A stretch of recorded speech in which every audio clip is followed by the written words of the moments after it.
Saludo sa truck driver na to. Ayan. So shoutout sa iyo, brother. So ayan mga kapatid, nandito tayo ngayon sa NLEX.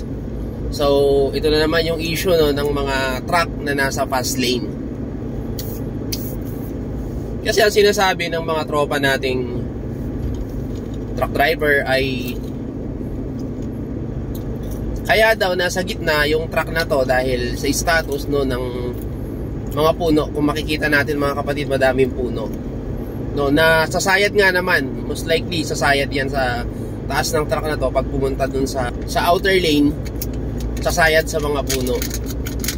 So sa mga ganitong kalsada, may intindihan natin kung bakit yung truck ay nasa fast lane.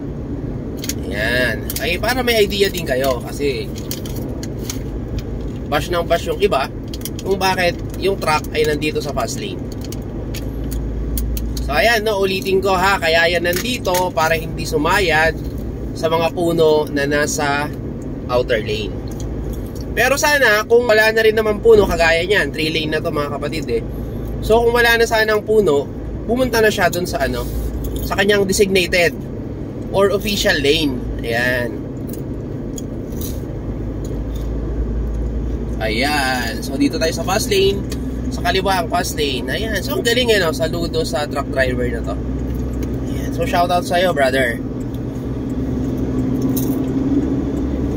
Ayan. So bumalik na siya sa kanyang tamang lane. Ang galing Ganon mga kapatid, mabilis maintindihan kung bakit nasa fast lane. Tapos noong wala na mga puno, na posible nga namang masayaran niya dahil sa taas ng kanyang truck, bumalik na siya sa kanyang tamang linya. So yun lang po, Ride safe everyone.